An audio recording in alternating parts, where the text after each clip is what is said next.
¿Qué tenemos que saber los endocrinólogos?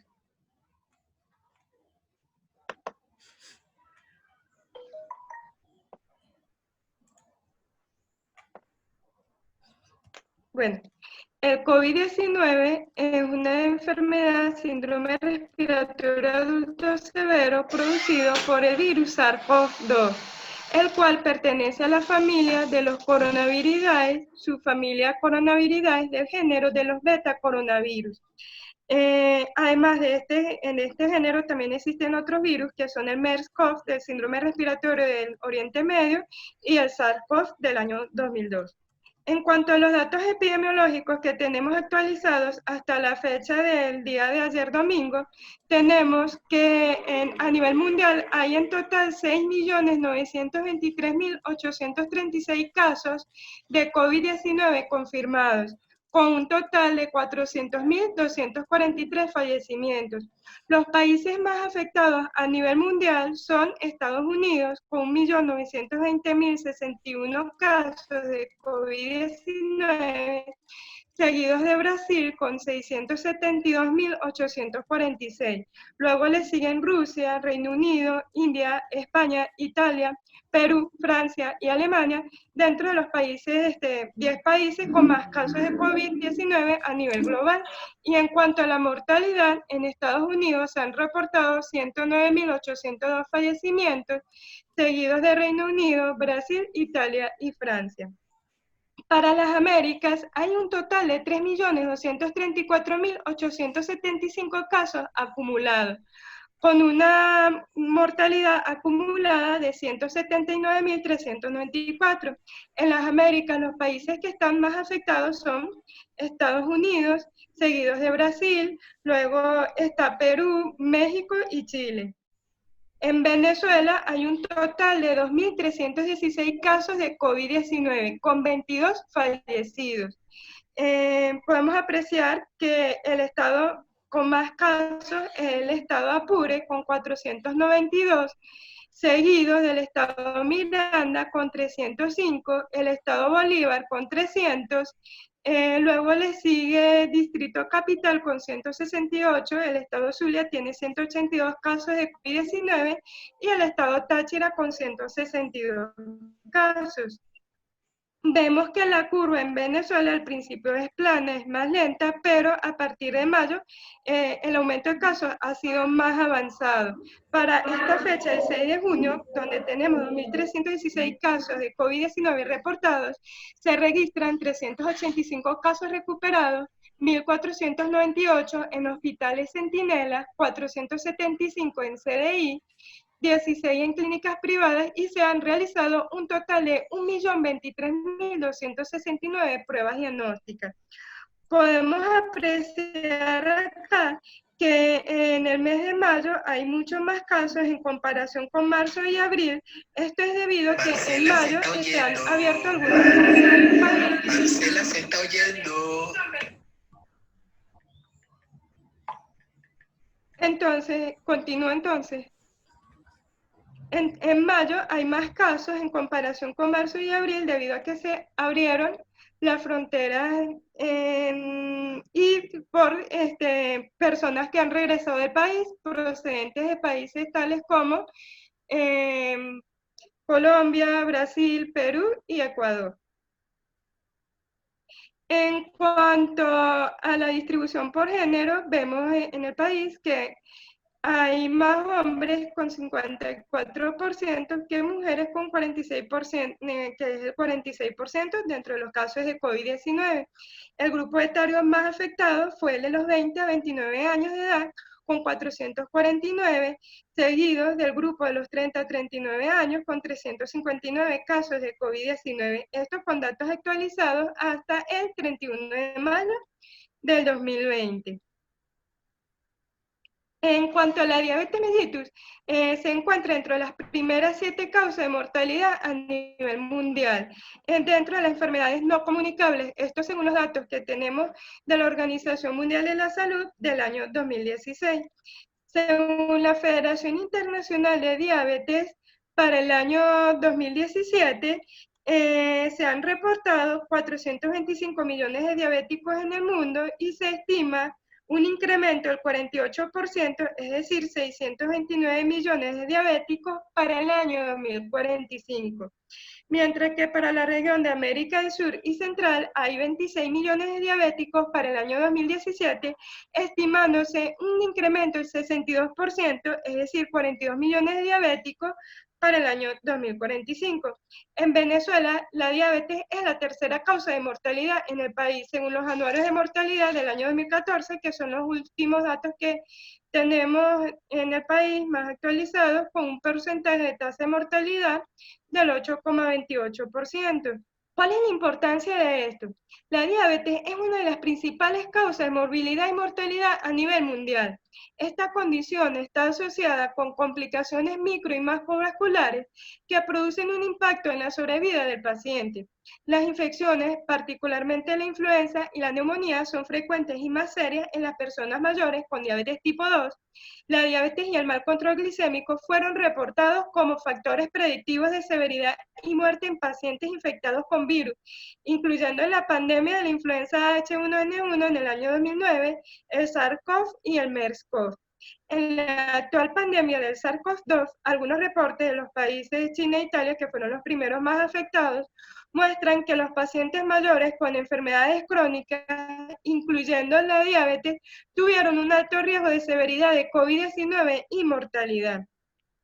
En un metaanálisis de Kumar y colaboradores se evaluó la prevalencia de diabetes y otras comorbilidades en COVID-19. Dentro de estas comorbilidades, ellos incluyeron fumadores, hipertensos, diabéticos, enfermedad cardiovascular, EPOC, enfermedad renal crónica y enfermedad hepática crónica. Dentro de estos metaanálisis, el porcentaje mayor de diabéticos fue en el estudio de Juan y colaboradores, donde de 41 pacientes ellos vieron,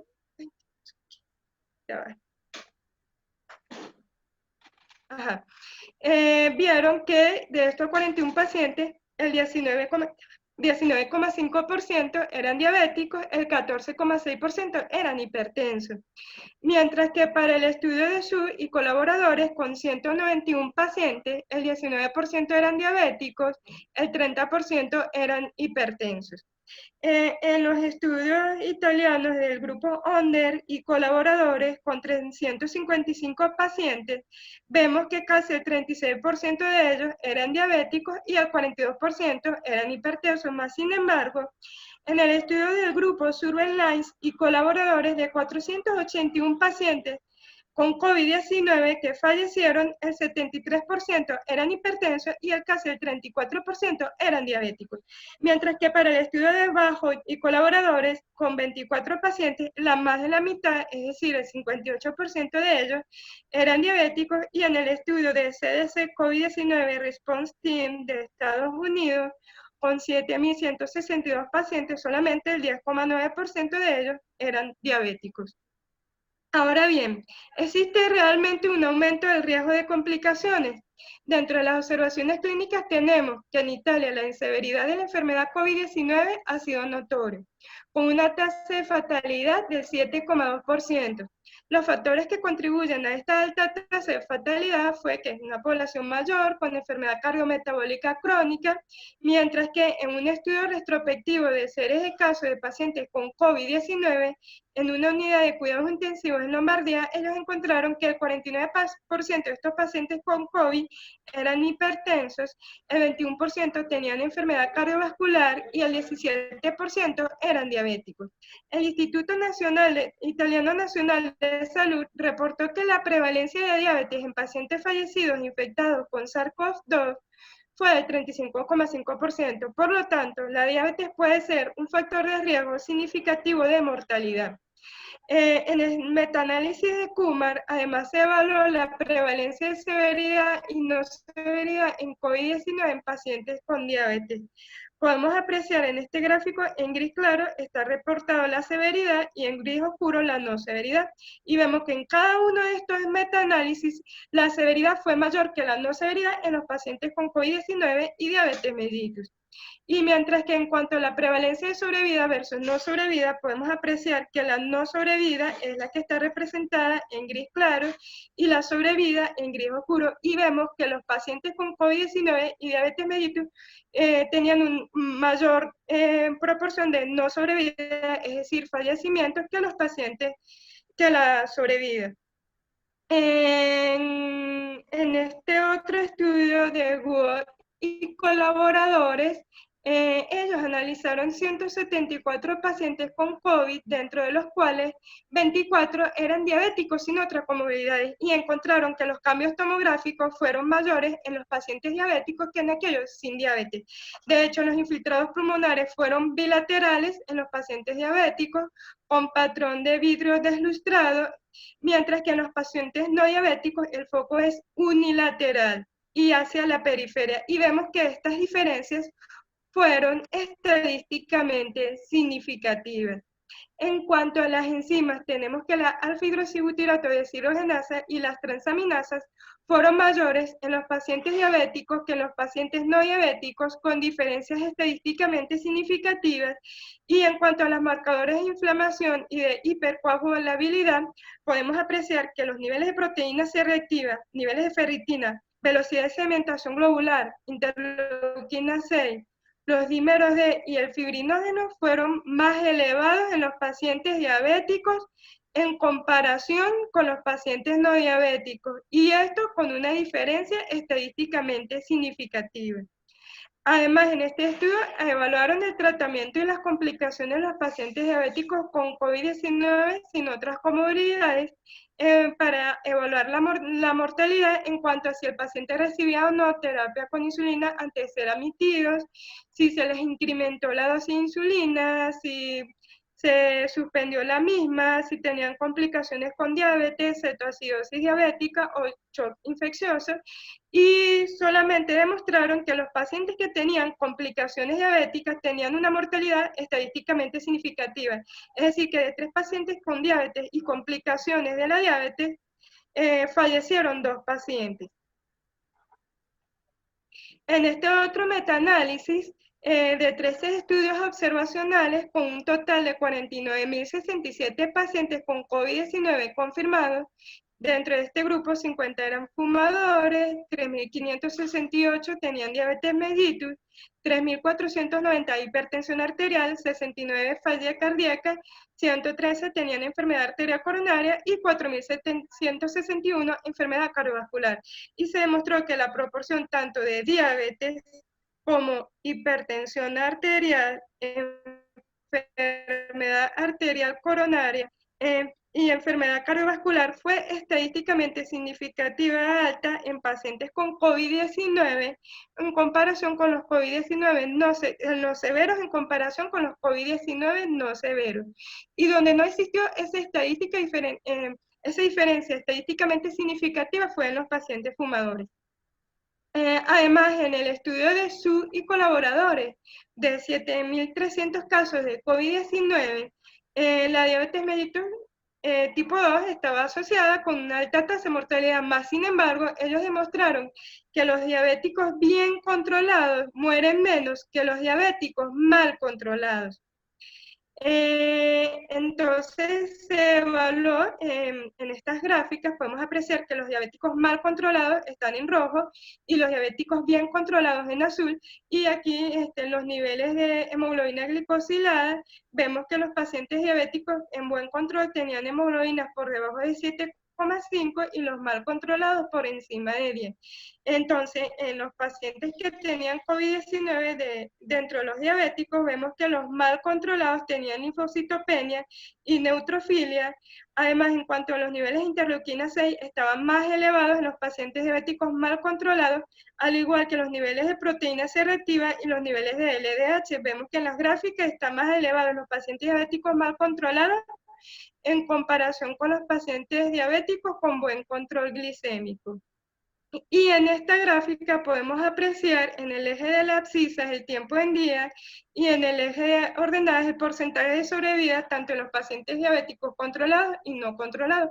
Podemos apreciar que los pacientes que tenían buen control glicémico en general tenían un buen nivel de sobrevida, mientras que los pacientes mal controlados, a medida que pasan los días, el porcentaje de sobrevida iba disminuyendo, es decir, que son pacientes que tendían a fallecer más. En otros estudios, donde se asoció la hemoglobina glicosilada con inflamación sistémica, hipercoagulabilidad y pronóstico en los pacientes con COVID-19, ellos evaluaron un total de 132 pacientes y los dividieron en 3 grupos. El grupo A son pacientes con hemoglobinas glicosiladas por debajo de 6, el grupo B tienen hemoglobinas glicosiladas entre 6 y 6,5 y el grupo C, hemoglobinas glicosiladas mayores a 6,5.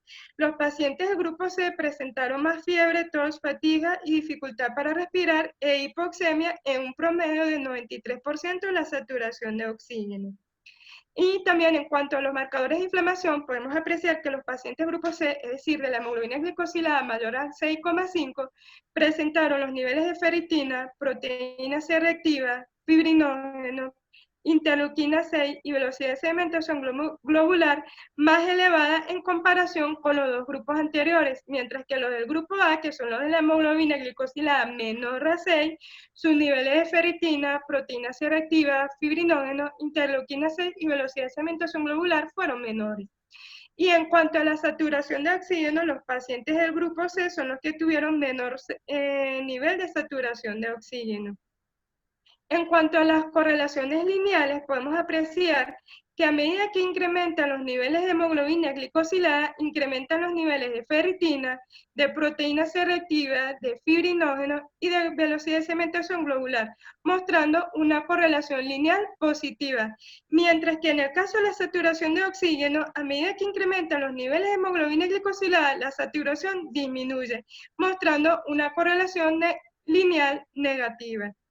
En cuanto a la sobrevida, podemos apreciar que la sobrevida en el grupo A y B fue mayor que en el grupo C, mientras que la mortalidad fue mayor en el grupo C, es decir, los pacientes con hemoglobina glicosilada por encima de 6,5 diabéticos que tuvieron una mortalidad de 27,7% mayor en comparación con los dos grupos anteriores, y esto con una diferencia estadísticamente significativa. En los factores de riesgo que incrementan la morbilidad en los pacientes con COVID-19 y diabetes mellitus es la susceptibilidad de hiperglicemia con terapia con glucocorticoides, el monitoreo inadecuado de glucosa, la falta de contacto con profesionales de salud y la discontinuación inapropiada de ARA2 e IECA. En conclusión, para terminar, el COVID-19 es un síndrome respiratorio agudo severo producido por el virus SARS-CoV-2. Los casos de COVID-19, a medida que pasan los días, van en aumento a nivel mundial, con una alta tasa de mortalidad. Existe un aumento de riesgo de complicaciones, severidad y mortalidad en los pacientes diabéticos con COVID-19. Estos hallazgos pueden ser debido a que estos pacientes tienen un estado de inflamación metabólica que los predispone a mayor liberación de citoquinas, cuya tormenta está implicada en la falla multiorgánica en enfermedad severa. Los pacientes con diabetes mal controlada tienen mayor riesgo que aquellos que tienen glicemias dentro de las metas control, y las hemoglobinas glicosiladas por encima de 6,5 está asociada con inflamación, hipercoagulabilidad y baja saturación de oxígeno en los pacientes con COVID-19. Y la tasa de mortalidad es alta en los pacientes diabéticos, es decir, en conclusión, que sí existe un aumento de riesgo en los pacientes con COVID-19 y diabetes mellitus tipo 2. Para terminar, quiero compartir con ustedes una frase de José Itoda que dice: hay situaciones en la vida en que uno siente como si hubiera entrado a un túnel oscuro, pero una vez que atravesamos el túnel, podemos volver a disfrutar de un hermoso paisaje. Lo importante es no detenerse a mitad de camino y seguir esforzándonos y perseverando hasta el final, basados en la fe. Gracias por su atención. Muchísimas gracias, doctora Rosomando. Excelente su conferencia. Bueno, a continuación vamos a tener con nosotros a la doctora Mónica Dacaña con su su presentación. La doctora Mónica nos va a conversar en la mañana de hoy acerca de la fisiopatología del COVID-19.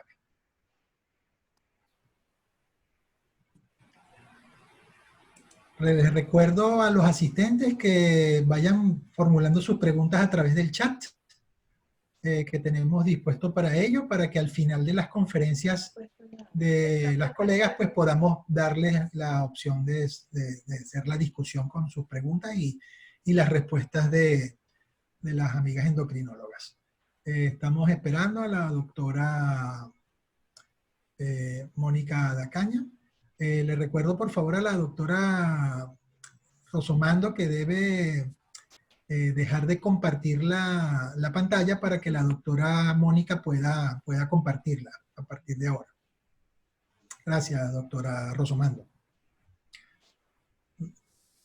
Muy buenos días, probando sonido. ¿Me escuchan por allá? Excelentemente bien, doctora. Se escucha de maravilla. Ahora, por favor, comparta su pantalla. Perfecto, gracias.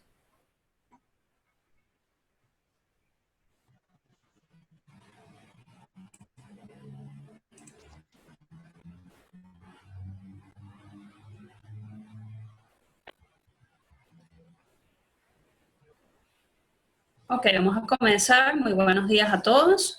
En esta presentación vamos a puntualizar algunos aspectos sobre la fisiopatología de la COVID-19. Es importante comentar que el coronavirus está constituido en su genoma por un ARN de cadena simple y que estos virus pertenecen tanto a la familia como a la subfamilia de los coronaviridaes, los cuales se agrupan en 4 géneros, donde los alfa coronavirus y los beta coronavirus tienen la capacidad de infectar mamíferos. El coronavirus que conocemos pertenece al género del beta coronavirus, donde entonces desde el año 1960 se ha conocido diversos virus que han sido capaces de infectar al ser humano. De allí se han estudiado cuál pudiera ser los reservorios naturales de estos coronavirus y se ha visto que los murciélagos constituyen el mayor reservorio natural tanto de los alfa como de los beta coronavirus. Desde el año 2000 en adelante han surgido varios brotes donde podemos ubicar el virus del SARS en la época del 2003, luego el síndrome el coronavirus del síndrome respiratorio del Medio Oriente, más adelante, y actualmente tenemos entonces el SARS-CoV-2. Entonces tenemos que el reservorio natural son los murciélagos y los hospedadores intermedios, que lo vemos en esta imagen, que pueden ir desde los gastocibetos hasta los dromedarios, y actualmente se está planteando que los pangolines, que son mamíferos, se plantean en varios estudios que pueden ser los responsables de la transmisión de este SARS-CoV-2 desde el murciélago hasta el ser humano. Tenemos que entonces los coronavirus son patógenos importantes tanto para los humanos como para otros mamíferos vertebrados, ya que pueden afectar diversos sistemas corporales, entre ellos los sistemas respiratorio y digestivo a nivel hepático y el sistema nervioso central, no solamente del humano, sino también de otros mamíferos. Hasta el año 2000 no se consideran altamente patogénicos hasta que, surgieron estos brotes principales, el SARS durante los años 2002 y 2003, posteriormente en el 2012 el MERS, y actualmente vemos el surgimiento de la pandemia de la COVID-19. Es importante que para conocer cómo sucede desde el punto de vista fisiopatológico la interacción entre estos virus y las células hospedadoras, se hace imprescindible poder saber cómo es la estructura de este coronavirus 2, donde observamos que está constituido por una capa lipídica y a su vez también lo van a constituir tanto proteínas estructurales como proteínas no estructurales. Dentro de las proteínas estructurales observamos 4 proteínas principales, de las cuales la más importante es la proteína S, o como lo pueden conseguir en la literatura, con el nombre de Spike, ya que tiene la función de unirse a los receptores de las células hospedadoras que vamos a ver más adelante. Luego tenemos la proteína M de membrana, que además de permitir la liberación del ARN hacia la célula hospedadora, también le contribuye a darle forma a la membrana. Las proteínas N y E, la N, que es de nucleocápside, interactúa junto con las proteínas E con la inmunidad innata, y a su vez también tenemos la proteína E, o proteína también denominada de envoltura, que permite el ensamblaje y la liberación del virus desde la célula hospedadora infectada hacia el exterior. Observando más a profundidad la estructura genómica de este tipo de coronavirus, vemos que está constituido por aproximadamente 30.000 nucleótidos. Observamos toda la secuencia genética de este coronavirus y vemos los genes que codifican tanto para cada una de las proteínas no estructurales y estructurales. Vemos acá el segmento que codifica, o en la porción central, vemos el gen que codifica para la proteína S.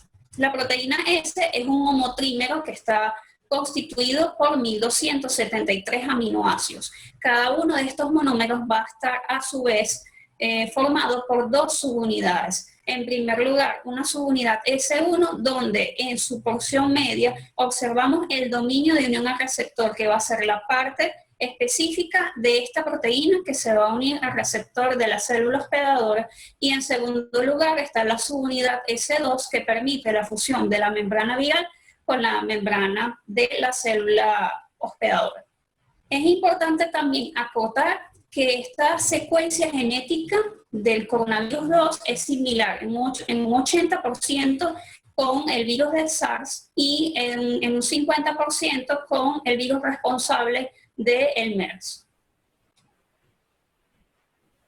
Antes de entonces explicar cómo sucede esta interacción, es importante repasar algunos aspectos fundamentales sobre el sistema renina-angiotensina-aldosterona, donde desde el punto de vista renal, a nivel del aparato juxtaglomerular, que es una de las estructuras del riñón que se encarga de sintetizar la renina, ya sea en respuesta a la disminución del volumen circulante efectivo y a la caída de la tasa de filtración glomerular. Básicamente, esos son los estímulos principales para la liberación de renina.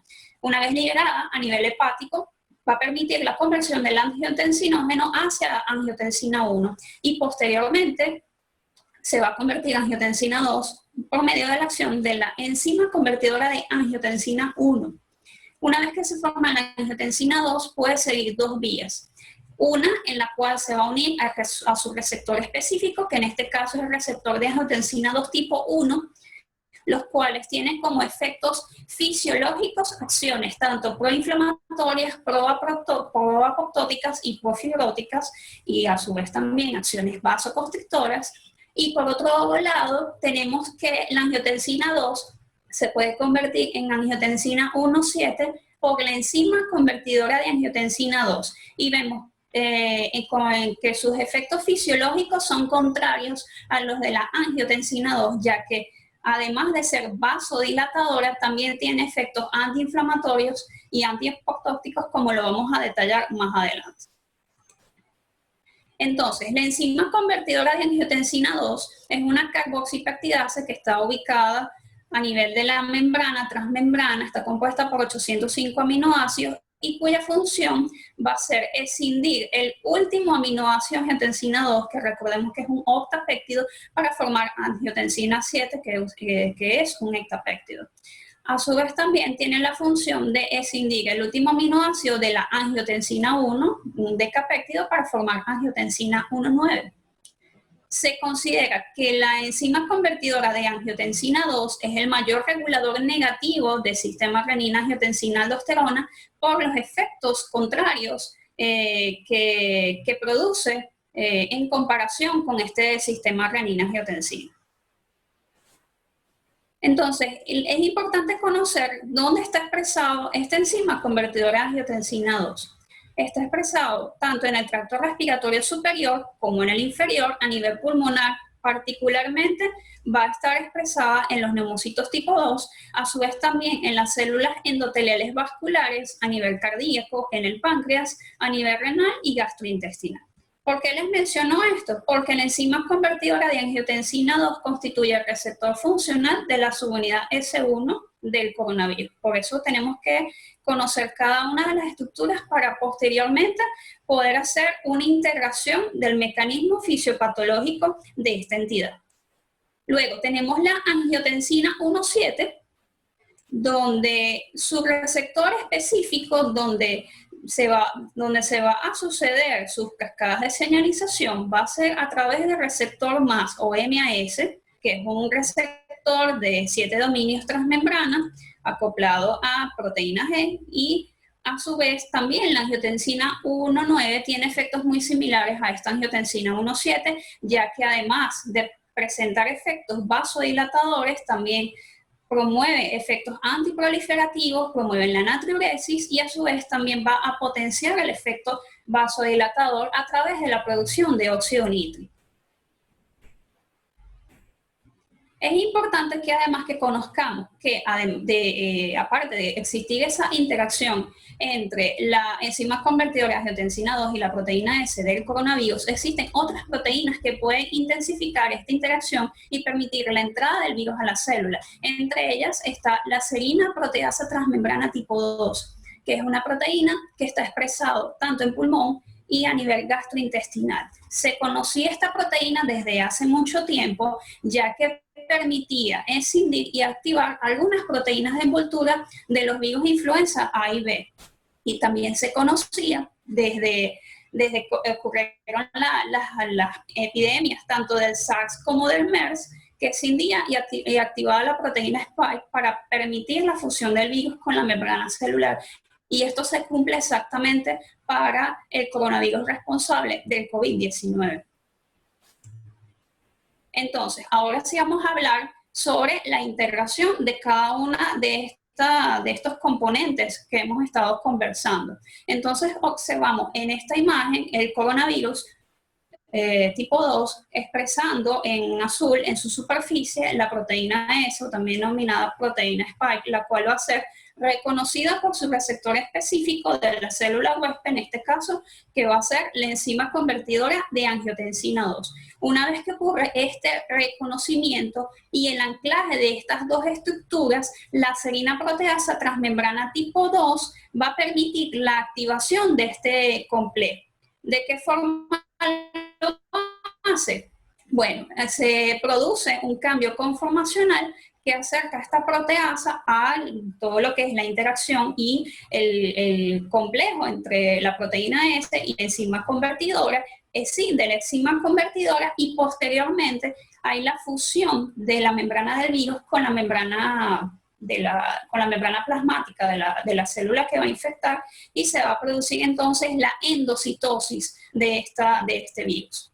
A su vez también existen otras proteasas que pueden intensificar esta unión del virus con la membrana celular y posteriormente su entrada a la célula a través del endosoma, como es la proteína furina, que eso lo vamos a ver más adelante. Entonces, una vez que se forma ese endosoma en cuyo interior se encuentra el coronavirus, vemos entonces que van a actuar en ese endosoma diversas enzimas proteolíticas y a su vez va a disminuir el pH dentro del endosoma. Eso va a permitir un cambio en la membrana del endosoma y la liberación del ARN viral hacia el citoplasma de la célula infectada. Una vez sucedido esto, entonces se va a utilizar la maquinaria genética de la célula hospedadora para producir tanto el ARN viral como las proteínas estructurales y no estructurales que forman parte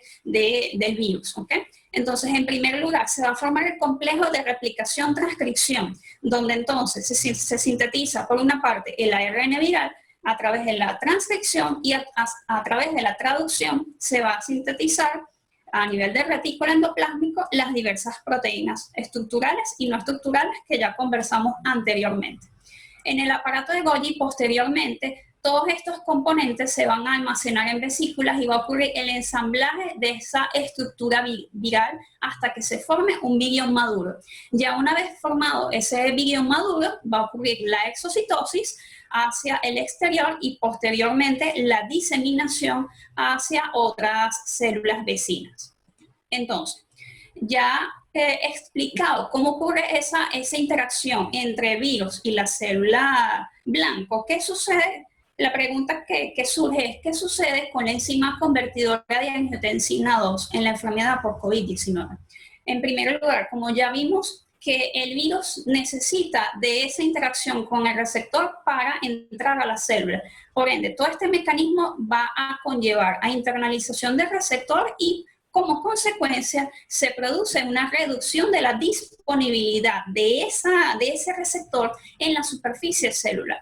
También se han planteado en otros estudios que algún mediador viral desconocido producido por este mismo virus tiene la capacidad de inhibir la actividad de esta enzima y por otro lado aumentar la expresión de una metalopeptidasa que tiene por siglas ADAM17, que ya lo vamos a ver más adelante.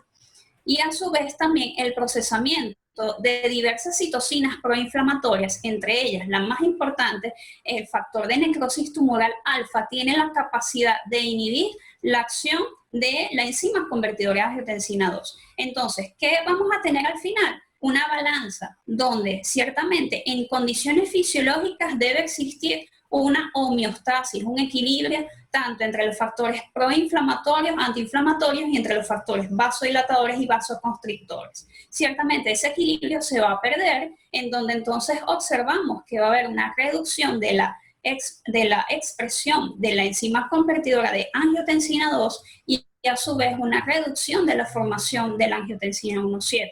Y por otro lado, observamos un aumento de la actividad de la enzima convertidora de angiotensina 1 y por lo tanto aumento de las concentraciones de angiotensina 2. Se ha propuesto que esta preponderancia o predominio en las concentraciones de angiotensina 2 sea uno de los mecanismos que pueden estar involucrados en la injuria pulmonar aguda en estos pacientes con COVID-19.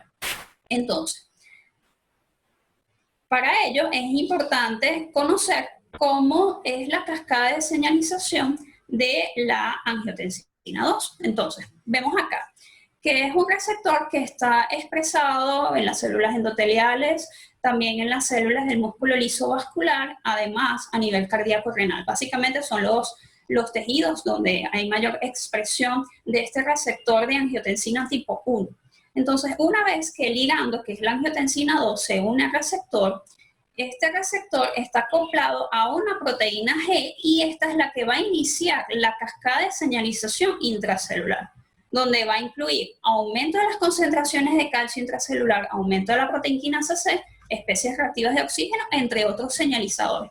Básicamente, lo que quiero que se lleven es que una vez que estos mediadores se activan, ellos son capaces de fosforilar a esta estructura que ya habíamos comentado en la lámina anterior, que es el ADAM17. El ADAM17 es un complejo proteico que permite escindir algunas proteínas que están en la superficie de forma inactiva para activarlos. Recuerden que también había mencionado anteriormente que el ADAM17 tiene la capacidad de inactivar a la enzima convertidora de angiotensina 2, pero por otro lado puede activar precursores que están inactivos en la membrana celular. En este caso, observamos que este es un factor de crecimiento similar al factor de crecimiento epidérmico, que está anclado en la membrana en su forma inactiva. Entonces, el ADAM17 lo que hace es escindir este componente, lo pasa a su forma activa y esto es lo que se conoce como el proceso de transactivación, que mediante la activación de la cascada de la angiotensina 2 permite activar otros receptores para producir efectos biológicos. Eso es muy conocido con esta enzima convertidora de angiotensina 2. Entonces, una vez que este ligando esté activo y se une al receptor, en este caso el factor de crecimiento epidérmico, tiene la capacidad de autofosforilarse, ya que tiene residuos de tirosinquinasa, y a su vez puede entonces activar dos vías. Una vía en la cual se va a activar la fosfatidilinositol 3 quinasa y al final la proteína mTOR que participa en la síntesis proteica, y en segundo lugar la activación de la vía de las MAC quinasas. Estas dos vías al final lo que van a concluir en sus efectos van a ser efectos proliferativos de hipertrofia y migración celular. Y no solamente eso, sino que también están descritos otras vías de señalización, como por ejemplo la señalización de la proteína Rho y a su vez también las proteinquinasas asociadas a Rho, que tienen un efecto importante en la contracción muscular, por ejemplo, a nivel del músculo liso vascular, a su vez también la activación de la vía JNK para potenciar esos efectos proliferativos e hipertróficos y a su vez también tiene efectos proinflamatorios, ya que tiene la capacidad de estimular la proteína quimioatrayente de monocitos y en segundo lugar activar el inhibidor del activador del plasminógeno. Entonces se ha conversado desde el mes de marzo, surgió una controversia debido a un artículo publicado en la revista Lancet por Li Fan y colaboradores, donde se hacía la advertencia sobre el uso de los IECA y los ARA2 en pacientes con esta patología. Ellos mencionaban en este artículo que debido a estas interacciones entre el virus y la célula hospedadora, que incluía un mayor riesgo de infección, el hecho de que estos pacientes medicaciones.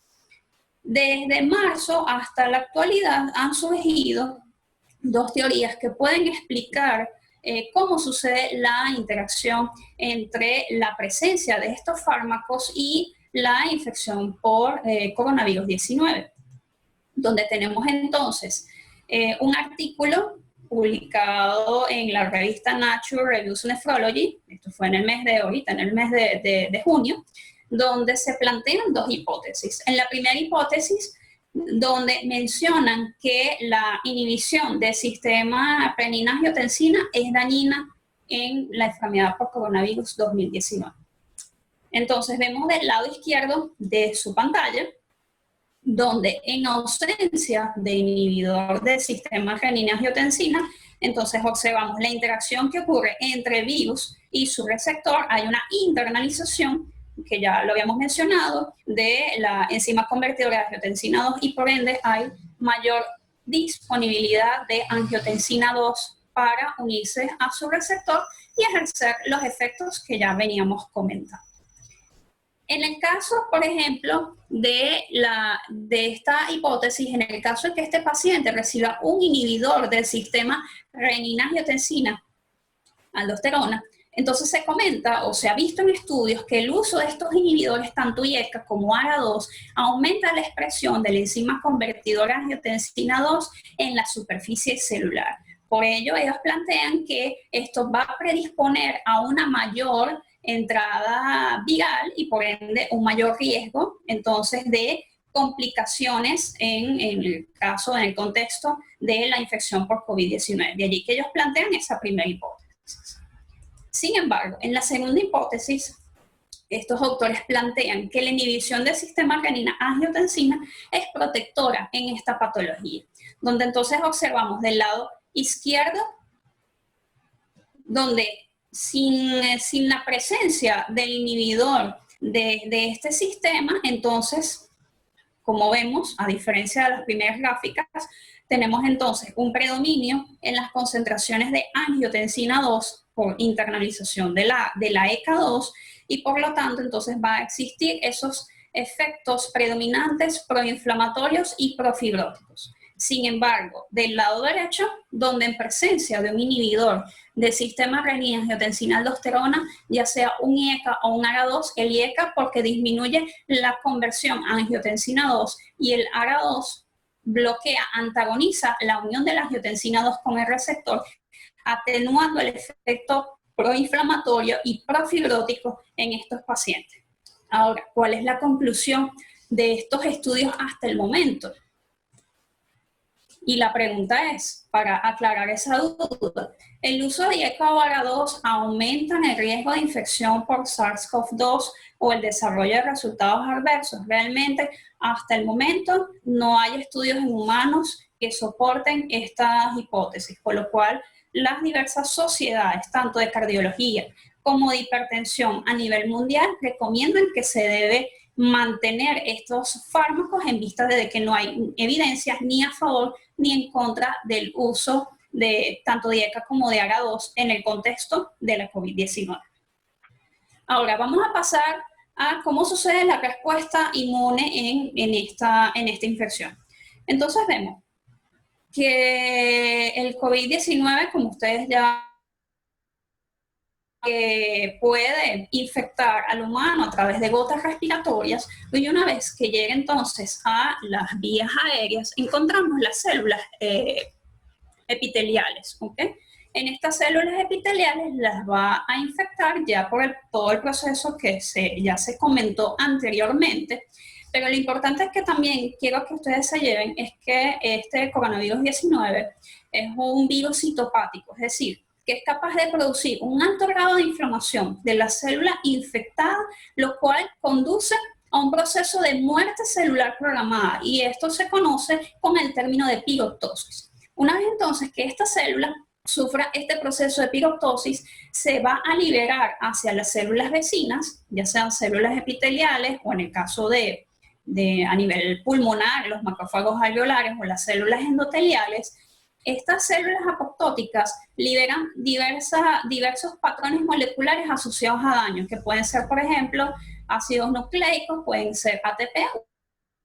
Estos van a ser reconocidos por estas células que forman parte de la inmunidad innata, y a su vez estas van a secretar diversas citoquinas, entre ellas la interleuquina 6, que es la interleuquina principal que toma, digamos, el protagonismo en esta infección. Luego tenemos la proteína quimioatrayente de monocitos, entre otras, y estos van a permitir el reclutamiento tanto de otras células de la inmunidad innata como células de la inmunidad adquirida al sitio de la infección.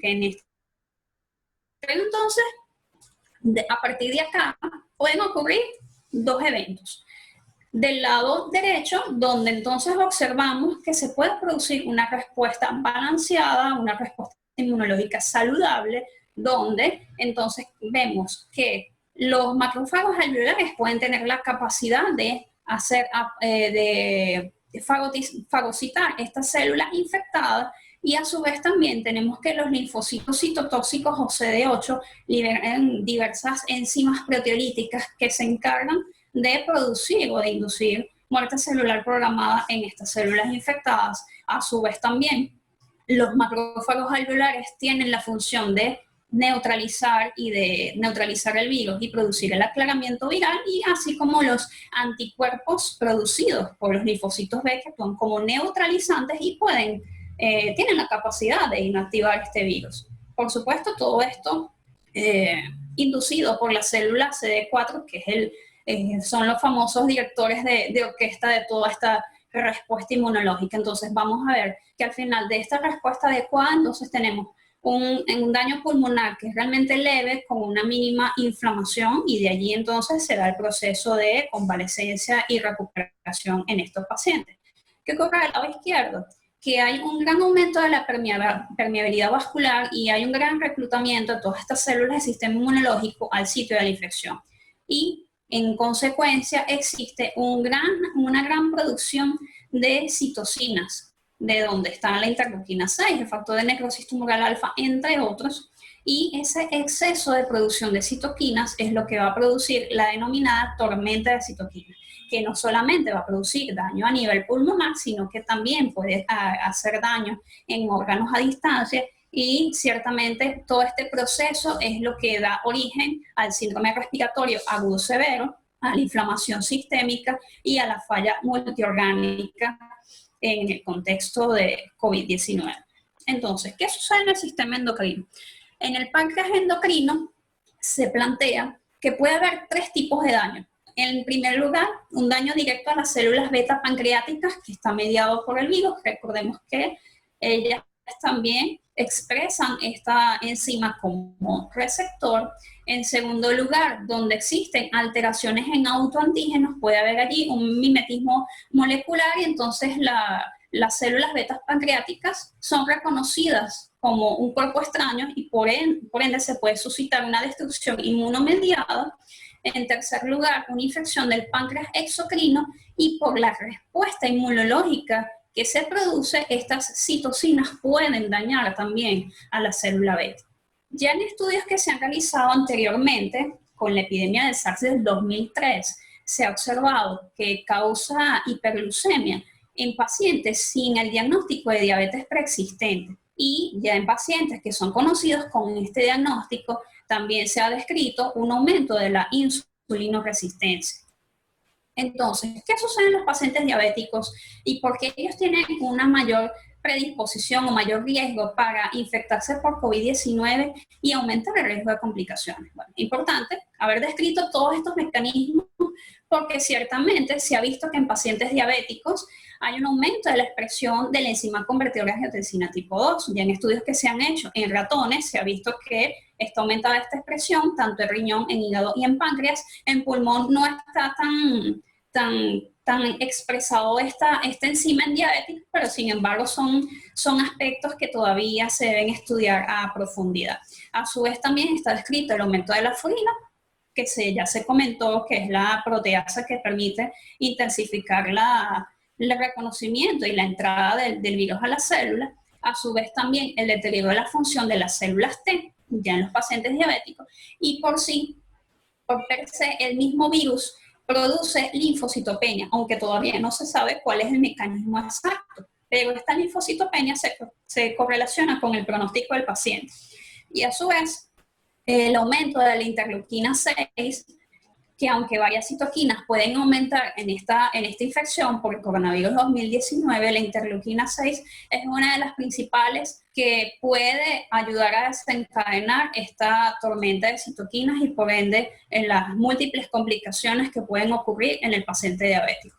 Entonces acá, en esta gráfica, se resumen los mecanismos que pudieran explicar el incremento de la susceptibilidad de la infección por coronavirus 19 en pacientes diabéticos, donde entonces observamos la entrada del SARS-CoV-2 al tracto respiratorio, se infecta ya por mecanismos ya mencionados anteriormente, y a su vez no solamente se va a producir el proceso de muerte celular programada, sino que también puede inducir toda esta interacción entre el virus y la célula y el sistema inmunológico, la necrosis del epitelio respiratorio, el incremento de la permeabilidad capilar y aumento de la producción de moco. Esto por un lado, entonces va a ser la fisiopatología para la formación de la neumonía. Por otro lado, entonces vemos que en estos pacientes diabéticos está descrito un deterioro de la actividad macrofágica. Y por otro lado, un deterioro en el reclutamiento temprano, tanto de neutrófilos y de la producción de interferón gamma por las células NK. A su vez también en los pacientes diabéticos se plantea que hay una disminución de la presentación de antígenos hacia los linfocitos T. Y ciertamente una de las teorías que se plantean para la formación de esta tormenta de citocinas es que como el virus tiene la capacidad, según los estudios que se han publicado hasta la fecha, de infectar a los linfocitos T, al haber una disminución de esto va a haber una predominancia de las células de la inmunidad innata, y esto es uno de los factores que puede condicionar esta tormenta de citocinas. Entonces vemos que todos estos elementos fisiopatológicos van entonces a concluir en pacientes que no tengan una respuesta inmunológica apropiada, en un síndrome de distrés respiratorio agudo, en inflamación sistémica y en falla multiorgánica, que puede también incluir disfunción cardíaca e injuria renal aguda. Como conclusiones, entonces esto nos hace ver que la enzima convertidora de angiotensina 2 está ampliamente expresada en el cuerpo humano y que constituye un receptor funcional del SARS-CoV tipo 2. Ya en estudios con la epidemia del SARS del 2003 se ha observado que esta infección puede causar hiperglucemia en pacientes sin diabetes preexistente y aumento de la insulina resistencia en pacientes con este diagnóstico. Por lo tanto, el hecho de que el paciente sea diabético, ya por estos mecanismos anteriormente mencionados, presentan un mayor riesgo de complicaciones asociadas siempre, y generalmente, esto generalmente es en los pacientes que tienen un mal control glucémico. Sin embargo, aún se desconoce en gran medida cómo se produce exactamente la respuesta inflamatoria e inmunológica. Llevamos pocos meses de pandemia, realmente algunos estudios han comentado sobre estos aspectos fisiopatológicos, pero todavía hay muchas interrogantes que faltan por contestar. Y por último lugar, es importante, es primordial conocer los mecanismos fisiopatológicos y todo lo que incluye la parte bioquímica, ya que esto nos permite entender por qué, cómo debería ser el tratamiento, cuáles son los targets o los objetivos terapéuticos en estos pacientes, y nos permite entonces entender mejor la parte terapéutica para entonces mejorar la atención de estos pacientes infectados. Entonces, bueno, espero que este resumen les haya sido de utilidad. Ya la fisiopatología es bastante extensa y me llevaría mucho tiempo poder involucrar y abordar todos los aspectos fisiopatológicos por órganos y sistemas. Y bueno, a continuación vamos a escuchar las recomendaciones que deberíamos seguir en los pacientes diabéticos que estén infectados por COVID-19. Bueno, por su atención, muchas gracias. Muchísimas gracias, doctora Mónica de Caña. Excelente su presentación. De verdad, bueno, esperemos que el público presente, mediante sus preguntas, también dé fe de lo mismo. Les recuerdo a todos los asistentes, al nutrido grupo de personas que hoy día tiene a bien acompañarnos. Tenga, por favor, la bondad de hacer sus preguntas a través del chat, para que al final podamos nosotros darles a conocer pues, las preguntas. A continuación, la doctora Marilyn Cordero va a conversarnos acerca de las manifestaciones clínicas y recomendaciones para el manejo de la diabetes en pacientes con COVID-19. ¿Okay? Vamos a darle aquí a la doctora Marilyn el micrófono. Ok, doctora Marilyn ya tiene su micrófono activado.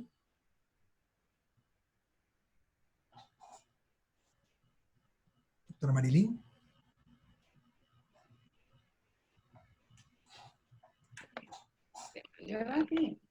Perfecto, la estamos escuchando, doctora, muy bien. Okay. Estamos bien. Bueno, buenos días. Vamos a continuar entonces con la tercera conferencia de este webinar en relación a las manifestaciones clínicas y recomendaciones para el manejo de los pacientes de la diabetes en el paciente con COVID-19.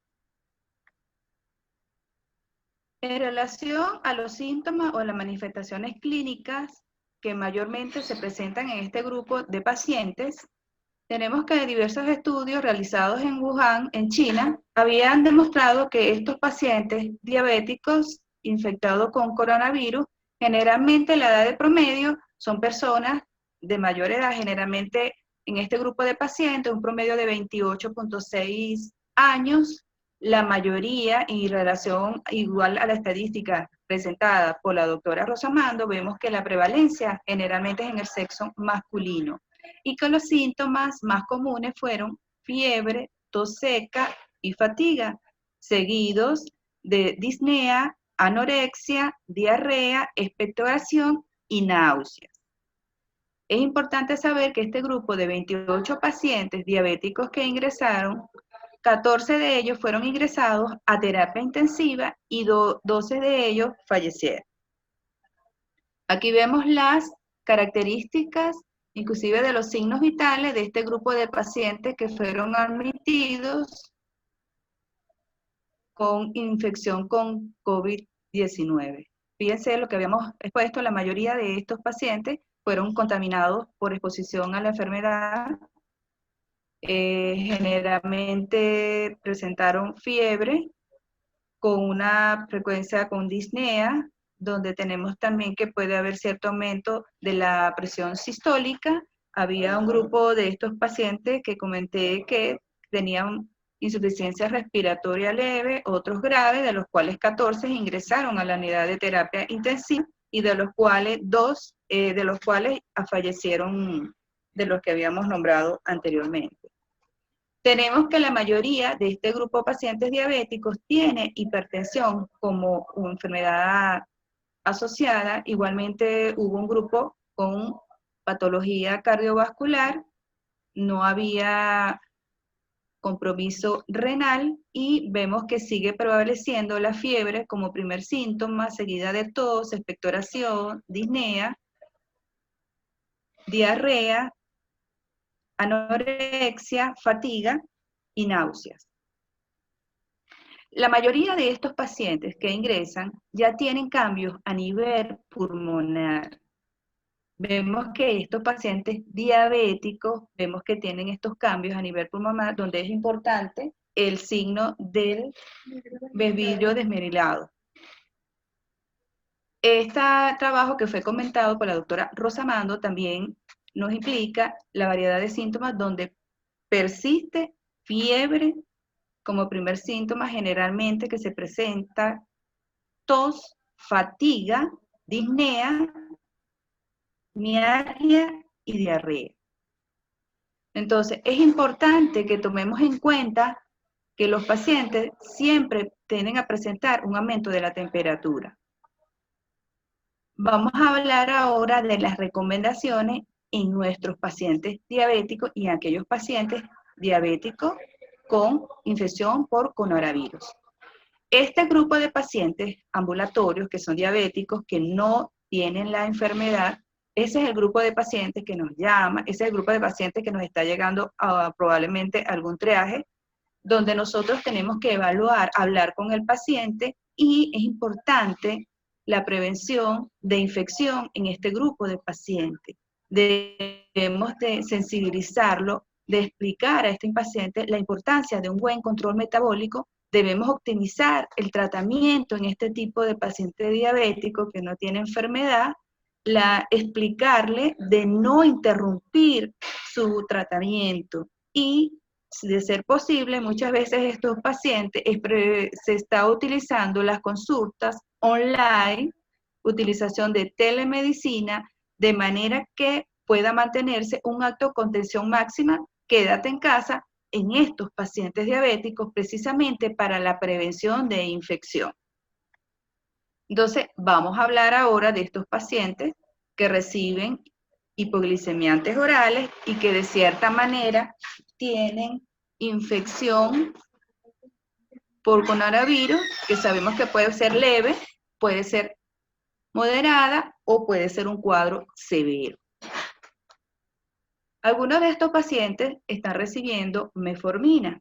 Sabemos que la mayoría de nuestros pacientes recibe metformina. Sin embargo, es importante recordar que muchos de estos pacientes tienen anorexia, no toman suficiente líquido y son pacientes que muchas veces llegan deshidratados.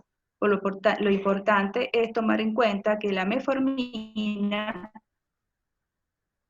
puede tener riesgo de acidosis láctica precisamente en este tipo de paciente, por lo cual debe suspenderse. Recordar también que hay diarrea en algunos pacientes de los cuales se presenta con coronavirus. Es importante el monitoreo de la función renal. Debe monitorearse cuidadosamente debido al riesgo de una lesión renal aguda. La metformina sabemos que activa la AMP-quinasa, el cual provoca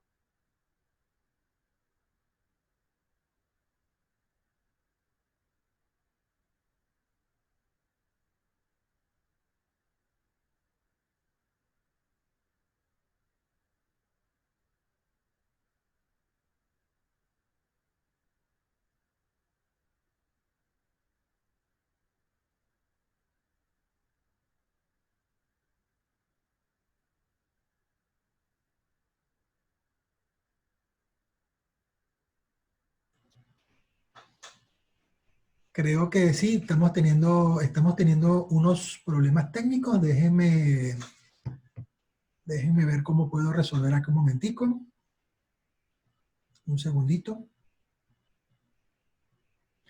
Estamos comunicándonos con la doctora Marilyn para que nos dé su estatus. Mientras tanto, les recuerdo, primero les doy las gracias por su asistencia a nuestro webinar en la mañana de hoy. Les recuerdo que por favor pueden ir escribiendo sus preguntas para tenerlas preparadas para una vez llegado el momento de la discusión de preguntas al final de las conferencias y bueno, poder dar curso a la de seguro interesante discusión que se va a llevar a cabo con motivo de estas tres extraordinarias conferencias. Les recuerdo que la doctora María Teresa Rosomando, quien es endocrinólogo del Hospital Vargas, nos conversó acerca de los aspectos epidemiológicos de la COVID-19 en la diabetes. La doctora de Caña nos conversó acerca de la fisiopatología y actualmente la doctora Marilyn nos estaba conversando acerca de los aspectos terapéuticos.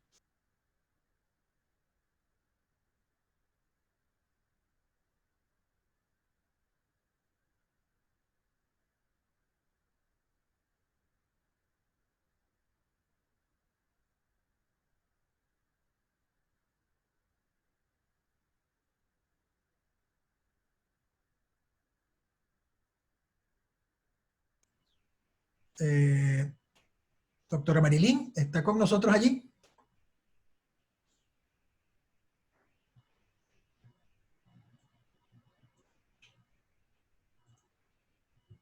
Doctora Marilyn. Sí, yo los escucho. Perfecto. Bueno, puede continuar, doctora. Se ve y se escucha perfecto. Gracias. Ok. Bueno, nos habíamos interrumpido en relación a la metformina. Recuerden que la metformina activa la AMP quinasa, por lo tanto produce una fosforilización en esta enzima de la angiotensina 2, y el cual produce en esa unión del virus con la enzima AC2 un cambio conformacional, el cual hace que disminuya esa unión del virus con con la enzima o el sitio de la enzima de la AE2, el cual es favorable.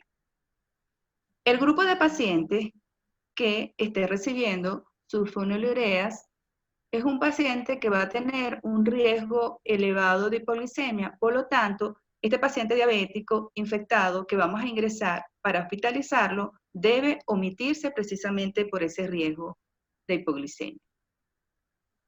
Tenemos el otro grupo de hipoglicemiantes, inhibidores de la SGLT2, que sabemos que produce una reducción en cuanto a la reabsorción de glucosa y un incremento en esa excreción de glucosa que produce una diúresis osmótica. Por lo tanto, estos medicamentos, canaglifosina, dapaglifosina, empaglifosina, que son uno de los más conocidos, tienen un riesgo de producir deshidratación, inclusive cetosis diabética durante la enfermedad en estos pacientes diabéticos infectados por coronavirus. Por lo tanto, debe suspenderse durante los primeros días de la enfermedad. De hecho, debe evitarse durante esta enfermedad respiratoria y se debe vigilar la función renal, que debe ser monitorizada cuidadosamente por el riesgo de lesión renal. También tenemos el grupo de los análogos de la GLP-1, sabemos que incluye un gran número de ellos, como la albiglutide, dulaglutide, exenatide de liberación prolongada, liraglutide, lixisenatide, semaglutide, porque ellos son excelentes medicamentos, pero tienden a producir náusea, hiporexia en algunos pacientes. Entonces, algunos pacientes con COVID que están diabéticos, que tienen la enfermedad, pueden tener náuseas, hiporexia, deshidratación, y es probable que conduzca a que esta enfermedad sea grave. Por lo tanto, estos pacientes que reciben estos análogos de la LP1 deben monitorearse cuidadosamente y omitirse si vemos que este paciente, su enfermedad va en deterioro. Entonces, es un paciente que debe mantenerse una buena hidratación, una buena adecuada ingesta de fluidos. Tenemos los inhibidores de la DPP, de ahí la alogliptina, linagliptina, saxagliptina y sitagliptina. Generalmente son uno de los medicamentos mejor tolerados en pacientes con enfermedad leve. Estos pacientes, estos inhibidores de la DPP, así como los análogos de DPP1, por lo menos la inflamación juega un rol importante, clave para esta infección del coronavirus, y que esta enzima de la DPP4 se está expresando en varios tejidos que incluyen el tracto respiratorio, por lo cual representa un potencial objetivo de reducir la severidad del COVID-19. La DPP, esta enzima, es un blanco, y sabemos que es un blanco utilizado en la terapia que está basada en incretina en diabéticos tipo 2 con los inhibidores de la DPP4. Tiende a ser efectivo en pacientes diabéticos con coronavirus. Igualmente, los GLP-1, habíamos comentado que hay que monitorizar a este paciente, se deben vigilar. Estos análogos tienen también muy buena respuesta porque tienen acción antiinflamatoria y tienen unos efectos antiadipogénicos que disminuyen la resistencia a la insulina. Ya más o menos Mónica había explicado los efectos de la infección por coronavirus en los pacientes diabéticos. Pacientes que reciben insulina, no debemos de retirar la insulina, al contrario, debemos hacer ajustes y hacer un estricto monitoreo capilar, ¿verdad?, de la glucosa, que puede ser cada 2, cada 4 horas, inclusive debe motivar al paciente de que ya no va a ser 1 o 2 veces, que probablemente ya serán 3 hasta 4 veces al día, inclusive en países donde tienen los equipos para hacer monitoreo continuo, se programan y están, de suma importancia para estos tipos de diabéticos tipo 1. Se debe ajustar la terapia regular y debemos alcanzar las metas terapéuticas. Recuerden que tenemos que hacer un buen control óptico en estos pacientes diabéticos y más de acuerdo al tipo de diabetes, las comorbilidades asociadas y el estado de salud que presente el paciente. Sabemos que la insulina inhibe la síntesis de factores proinflamatorios como el factor de necrosis tumoral, la interleuquina 6 y atenúa el estrés oxidativo visto cuando hay la lesión o la injuria pulmonar aguda. Tenemos el grupo de pacientes diabéticos que está muchas veces debutando cuando se infecta con coronavirus. Tenemos el grupo de pacientes también diabéticos que ya entran con un cuadro avanzado de la enfermedad. Estos pacientes son ingresados en terapia intensiva, donde se debe hacer un monitoreo de la glucosa, electrolitos, gases arteriales, medir cetona sérica o la beta hidroxibutirato. Se debe indicar insulina y estos pacientes con cetoacidosis que ya llegan a un estado más grave, bombas de infusión con insulina de manera temprana en estos casos severos de distrés respiratoria, de hiperinflación, para hacer una titulación exacta, y debe evitarse precisamente en estos pacientes con cetoacidosis diabética esa reacción cutánea que muchas veces puede ser variable, y un manejo, y evitar muchas veces el manejo de consumo alto de insulina que comúnmente se ve. Entonces, ¿qué objetivo tiene que tener ese paciente diabético que está hospitalizado? Ya sabemos que el paciente puede llegar con sintomatología leve, como puede también llegar con un grado de infección severa.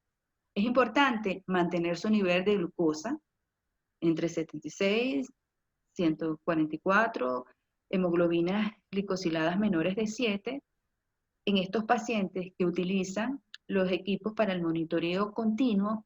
Es importante el tiempo de rango, lo que llaman TIR, es programar, ¿verdad?, para evitar hipoglicemia en este grupo de pacientes, sobre todo mayores, mantener en pacientes hospitalizados, se puede mantener el rango entre 72 y 180 miligramos. Y pacientes en edad avanzada, en los equipos de monitoreo, hacer ajuste de meta de glucosa en 90 miligramos por decilitro. Entonces, aquí vemos un cuadro de observación temprana y mitigación de desafíos en el manejo de diabetes en pacientes con COVID-19 en terapia intensiva. Muchos centros de diversos países han iniciado sus protocolos o han cambiado en relación a medir glicemia no cada 2 horas, muchas veces puede ser hasta cada 4, hasta 6 horas. ¿Por qué? Precisamente porque la enfermera o el médico puede estar más expuesto a estos pacientes infectados con coronavirus. Entonces, fíjense que algunos centros en pacientes, depende si está el grado de severidad, utilizan las bombas de infusión. Otro grupo utiliza insulina basal. Hay varios esquemas, unos cada 12, otros cada 8, inclusive solamente esquemas de insulina cristalina. Todo depende que el paciente no esté en un estado de cetoacidosis diabética. Y por lo tanto se dan cuenta que van cambiando el nivel de medir las glicemias capilar para hacer correcciones con insulina cristalina. De hecho, cada hospital tiene inclusive publicado los protocolos que llevan a cabo en este tipo de pacientes diabéticos con infección severas que están en terapia intensiva y utilizan las máquinas de monitoreo continuo que conectan a través de las tablas y de allí pueden manejar mejor y conocer si el paciente puede llegar a tener una hipoglicemia, si debe hacer correcciones en relación a las dosis de insulina. Todo para evitar el riesgo en este grupo de enfermeras o de médicos para evitar el riesgo de infección al personal de salud. Entonces, fíjense que también existen fármacos que son utilizados en los pacientes diabéticos, que no son los hipoglicemiantes, sino también la doctora lo había comentado. Tenemos medicamentos como los esteroides que pueden también producir o afectar los niveles de glicemia. Tenemos retrovirales que se utilizan que también pueden afectar un poco el nivel de glicemia. Igualmente, medicamentos como la cloroquina, la hidroquinona, que de cierta manera se ha visto que en algunos pacientes mejoran los niveles de glicemia, hemoglobina glicosilada y perfil de pacientes diabéticos tipo 2.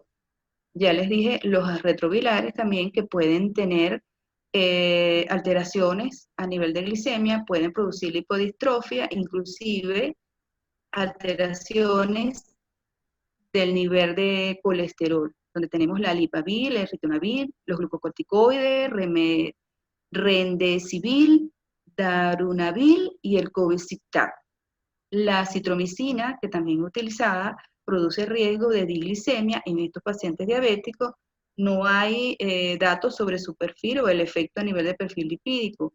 El interferón beta, que también es utilizado en las terapias de estos pacientes, puede mediar daño autoinmune en las células betas del páncreas y producir también dislipidemia. Igualmente, bueno, tenemos que lo que había comentado la doctora Mónica de Cana en relación al suspender los ARA2, los IECA2 o inhibidores de la ADPP, porque todos tienen tienen sitios donde haya expresión de esta enzima angiotensina 2. Todos se pronunciaron, no hay datos experimentales, como la Sociedad Endocrina Americana, la Asociación de Cardiólogos, donde demostraron de que no hay datos experimentales o clínicos que demuestren resultados beneficiosos o adversos en estos pacientes con COVID-19. Igualmente, la Asociación Americana de Diabetes tampoco respalda que se suspenda el uso de estos medicamentos, inclusive en infecciones activas. El papel de estos medicamentos puede desempeñar en la susceptibilidad a la infección por COVID y la progresión de enfermedad. Eso no está claro, no hay todavía un consenso y por lo tanto no deben suspenderse estos medicamentos. porque el hecho de interrumpir el uso de los IECA, de los ARA2, puede conducir a un mayor riesgo y peores resultados a corto y a largo plazo en pacientes diabéticos con insuficiencia cardíaca e hipertensión arterial. Entonces, concluyendo, que debemos de saber, primero, que las manifestaciones clínicas más frecuentes de los pacientes diabéticos con COVID-19 son fiebre, tos seca, fatiga, seguidas de disnea, anorexia, diarreas y náusea. Es importante el buen control metabólico de estos pacientes. Debemos optimizar el tratamiento de ser necesario. Se recomienda en estos pacientes diabéticos que no están infectados, manejarlos con consultas online, con telemedicina, para evitar el riesgo de que vayan al hospital, riesgo de que vayan a la calle y puedan infectarse. Y los pacientes diabéticos que ingresen a terapia son pacientes que deben ser monitorizados continuamente para poder lograr las metas terapéuticas, evitar fármacos como la sulfonilureas por riesgo de hipoglicemia y la metformina en pacientes por el riesgo de deshidratación de acidosis láctica. Los inhibidores de la SGLT2 se deben evitar por riesgo de deshidratación y cetoacidosis diabética. Pacientes que reciban análogos de la GLP-1 deben ser monitoreados. Y los inhibidores de la DPP4 pueden seguir utilizándose por ser seguros en el COVID-19, sobre todo en pacientes que tienen infección leves. La insulina debe mantenerse en estos pacientes diabéticos que reciben su tratamiento a base de insulina y deben hacerse los ajustes y hacer monitoreos continuos en estos pacientes. Es importante conocer las interacciones de los medicamentos que se utilizan en el manejo del COVID-19 con los hipoglicemiantes que se utilizan. Otros fármacos, ya sabemos, los IECA, los ARA2, las estatinas, la aspirina y bloqueantes del calcio pueden continuarse en estos pacientes. Bueno, espero que haya sido y que sirva esta información para el manejo de nuestros pacientes diabéticos. Gracias y gracias al Laboratorio Letis por la invitación. Muchísimas gracias, doctora Marilyn. Excelente su conferencia. De verdad, pues un gran honor pues de nuestra parte haberla tenido por aquí junto con la doctora Rosomando y la doctora de Caña con sus excelentes conferencias. Vamos entonces a dar inicio al espacio para la moderación de las preguntas. Les recordamos a todos los asistentes que por medio del chat pueden realizar todas las preguntas que tengan a bien realizar para las colegas. Por acá lo que tenemos hasta el momento son palabras de felicitación para ustedes. Yo por aquí me voy a adelantar con una de las preguntas que recibimos por el privado, donde creo que la pregunta es para la doctora Rosomando, pero por supuesto cualquiera de ustedes la puede contestar sin ningún problema, ¿no? Dice que en el contexto de la actual pandemia de COVID-19 y conociendo pues la relación que la diabetes mellitus tiene con esta en cuanto a al aumento del riesgo de complicaciones y mortalidad, ¿usted piensa que el número de fallecidos observado en Venezuela hasta este momento muestra algún tipo de subregistro? Sí, puede existir, yo sí pienso que en nuestro país sí puede existir algún subregistro. Okay. En cuanto a la parte de COVID y todo lo que es la parte de los datos estadísticos. Perfecto. Por acá tengo otra pregunta. No sé, creo que es para la doctora Rosomando también. ¿Usted piensa que la tasa de letalidad que actualmente muestra la epidemia de COVID-19 en el mundo tiende a estabilizarse alrededor del número que actualmente muestra? No dice el número, pero usted nos dirá ahorita cuál es ese número. O se estabilizará de acuerdo a algunos valores como los observados en la epidemia de SARS de hace ya cerca de 15 años.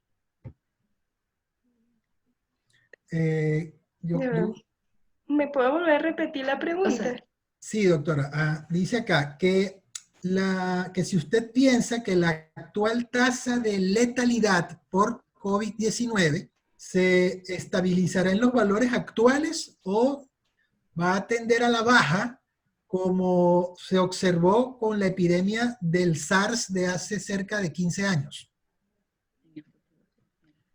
Mm, sí, depende también de si se toman las medidas, la parte del cumplimiento de las medidas en cuanto a la cuarentena, el uso de tapabocas, respetar las distancias de un metro, probablemente sí disminuyan, pero si no se cumplen todas esas medidas, entonces los casos van a seguir en incremento, Ok, por lo menos aquí en Venezuela. perfecto.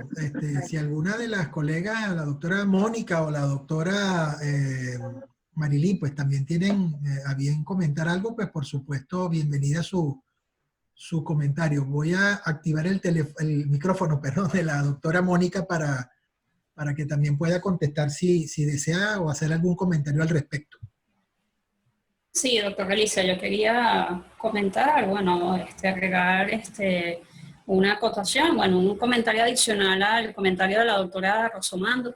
Bueno, lo que se ha visto en los artículos, lo que se ha escuchado de los expertos epidemiólogos a nivel mundial, que bueno, esto por lo menos hasta que surja la vacuna o hasta que el 60-70% de la población mundial no esté infectada, siempre van a existir aumento de los casos, va a presentarse momentos en los cuales hay picos, posteriormente hay descensos, pero se describen que pueden más adelante surgir otros picos de aumento del número de casos del COVID-19 hasta que, bueno, hasta que se aplique la vacuna o hasta lo que se ha mencionado que está infectado el 60-70% de la población mundial. Eso era lo que yo quería acotar en ese aspecto.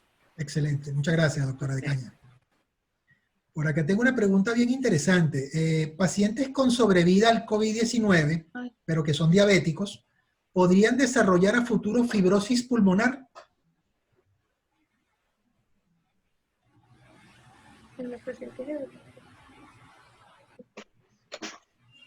A ver, le repito la pregunta, doctoras.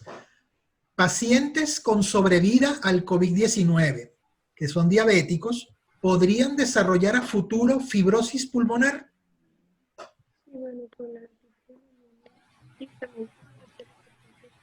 bueno, se están haciendo evaluaciones importantes y seguimientos importantes en este grupo de pacientes precisamente para conocer un poco más todavía de la fisiopatología, inclusive qué puede pasar con estos pacientes, así como hay lesiones a nivel pulmonar, renal.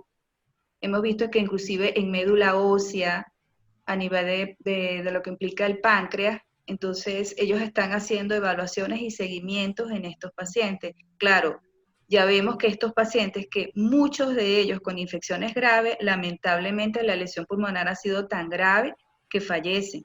Entonces, de allí el seguimiento a estos pacientes que hayan podido salir de este grado de severidad y el tiempo nos dirá y estas investigaciones y seguimiento a este grupo de pacientes. Perfecto. Bueno, también en cuanto a las autopsias de los pacientes que han fallecido, el principal problema ha sido la coagulación intravascular diseminada.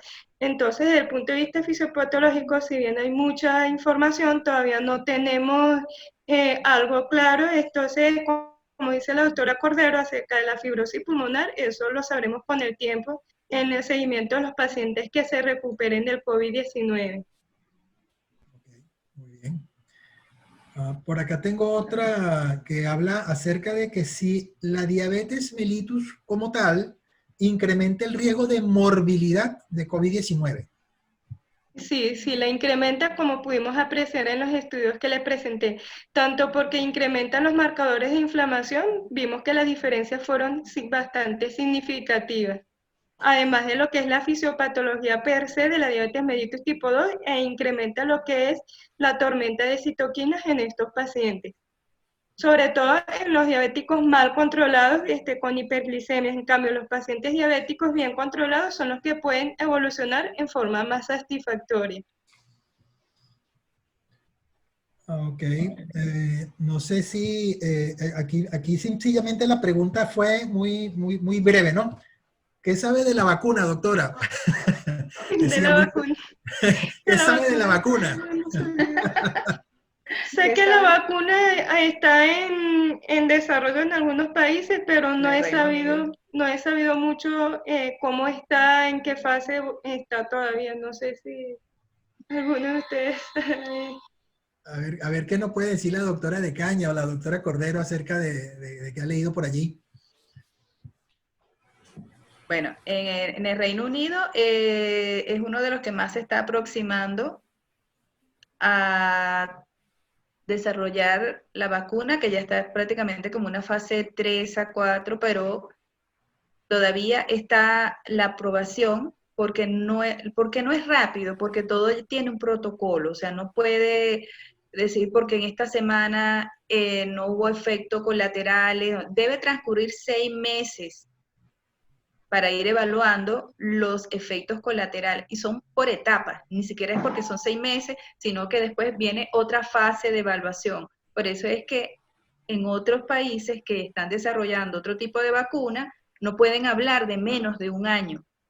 Entonces, otra investigaciones es que están utilizando el suero de pacientes infectados con coronavirus también, y están haciendo, inclusive este suero, hay un trabajo en el cual también le están introduciendo a los pacientes infectados a ver qué respuesta tiene el plasma de estos pacientes que están infectados con los nuevos que están en enfermedad y están con la enfermedad aguda. Entonces, yo creo que el tiempo, todos están trabajando en hacer lo más pronto posible pueda salir la vacuna, y como lo había comentado en el Reino Unido, que sea accesible para todos, no solamente para una parte, sino que llegue a todos, a todas partes del mundo, en cualquier lugar del mundo. Ok. Mónica. Cierto. No sé si Mónica. Ok, déjeme hacer, bueno, sí, mientras la doctora Mónica nos hace algún... Ajá, doctora Mónica, por favor. Sí, quería agregar en relación con la vacuna, que se está estudiando de forma experimental, la vacuna dirigida contra lo que es la proteína S del coronavirus, que bueno, que ya vimos en la fisiopatología, que es el responsable de esta interacción con la célula, pues digamos es la puerta de entrada, pues entonces por allí se están proponiendo esas alternativas terapéuticas para ciertamente a posterior reducir la transmisión del virus. Perfecto. Sí, bueno, un comentario también que quería hacerles yo al margen de lo que la doctora Cordero estaba diciendo hace unos minutos, era precisamente que en la investigación farmacéutica efectivamente se lleva a cabo por fases, y que casualmente esta situación o esta pandemia nos ha puesto en un lugar histórico completamente notorio, porque hay cosas que están acelerándose. Como tal vez nunca antes se ha visto un desarrollo tan marcado de investigaciones que han pretendido o han querido buscar mediante el conocimiento de la fisiopatología de esta entidad patológica, un sinnúmero de dianas terapéuticas probables para poder ayudar a combatir esta pandemia, amén, por supuesto, del desarrollo de vacunas, de las cuales ya sabemos, pues probablemente de conseguir alguna con la eficacia significativa para poderla aplicar al resto de la población, estaría lista probablemente al próximo, alrededor de un año. Es lo que también yo he tenido la oportunidad de leer por allí. Pero bueno, tal como ustedes, pues todos nosotros estamos a la espera de que eso sea lo antes posible, pero respetando por supuesto el margen de seguridad propio, pues, que se requiere para los desarrollos farmacéuticos y por supuesto para las vacunas. Por acá tengo otra pregunta bien interesante. Dice, saludos doctoras, en las embarazadas diabéticas con COVID-19, riesgo de transmisión vertical. Sí, ha habido estudios que han demostrado que sí pueden infectar la placenta. Y toda embarazada, su manejo es con insulina. Perfecto. Y debe ser manejada por el equipo multidisciplinario. Eso es fundamental. El manejo multidisciplinario es obligante en estos casos. Aquí estaríamos tratando, por supuesto, a 2 personas en lugar de una. Sí. Sí, señor. Aquí tengo una preguntita también que habla acerca de los marcadores. ¿Qué tan confiables son la combinación de marcadores hemoglobina glicosilada, proteína C reactiva y ferritina sérica en el pronóstico de severidad de los pacientes diabéticos con COVID-19? Bueno, se ha demostrado que los pacientes con COVID-19 severo, que efectivamente tienen estos marcadores más elevados, en los diabéticos vemos que la tasa de mortalidad ha sido más elevada en estos pacientes. Con las hemoglobinas glicosiladas altas, sobre todo cuando son por encima de 6,5, y como vimos en uno de los estudios anteriores, según la gráfica, eran hemoglobinas glicosiladas por encima de 10, y vimos que estos pacientes tenían mayor mortalidad y mayor incremento de estos marcadores inflamatorios. Perfecto. A ver, les recuerdo a todos los presentes si pueden desarrollar sus preguntas a través del chat. Si alguna persona quiere también intervenir, puede levantar su mano mediante el control que tiene al pie de la aplicación, y con mucho gusto le puedo dar la palabra también para algún comentario o pregunta al aire. Por acá tengo también una pregunta para cualquiera de las 3 colegas. Dice, ¿qué tan frecuente es la aparición de alteraciones dermatológicas tipo rash, urticaria o erupción variciliforme en pacientes COVID-19 y su relación con diabetes mellitus?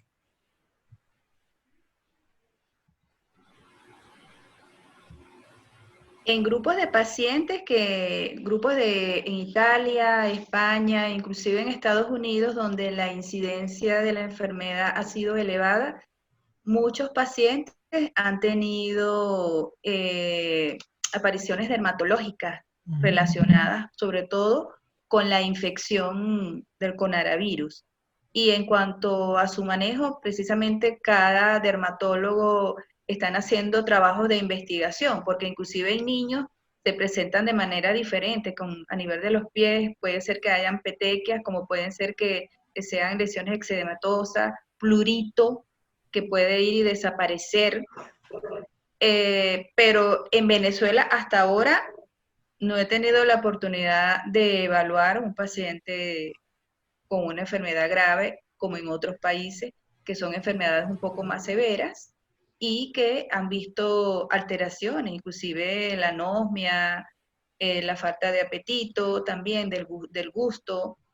Y estos pacientes, si son diabéticos y están descompensados, indudablemente que puede haber una mayor incidencia porque la severidad de la virulencia del virus va a favorecerse en estos pacientes diabéticos que no están bien controlados.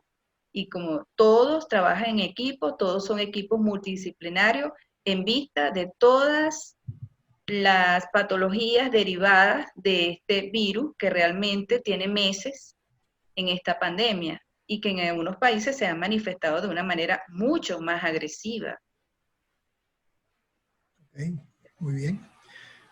Bueno, por acá, por los momentos, no veo más preguntas, salvo pues un número significativo de felicitaciones, dándole gracias por sus ponencias, que tuvieron todas excelentes.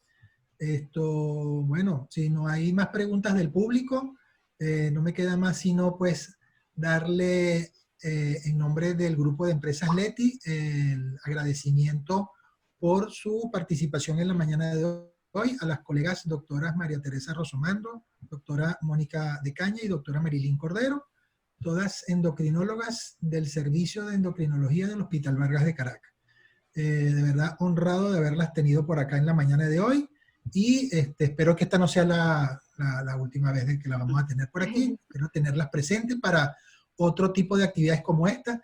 Por acá llegó como quien dice un último mensaje, déjenme revisar a ver si, no, era un agradecimiento adicional. De verdad que han logrado pues calar mucho en el ánimo de todas las personas. Yo en este momento voy a activar todos los micrófonos para darles el merecido aplauso que todas ustedes se merecen pues por esa actividad tan buena que nos han brindado en la mañana de hoy.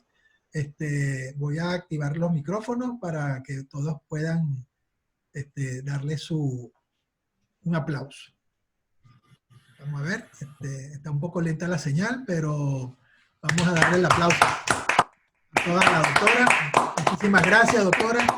Gracias a ustedes. Gracias. Y bueno, será hasta la próxima. Gracias a usted, doctor. Que tengan un feliz día. Ok, gracias. Gracias. Gracias a todos los Gracias, presentes. igualmente.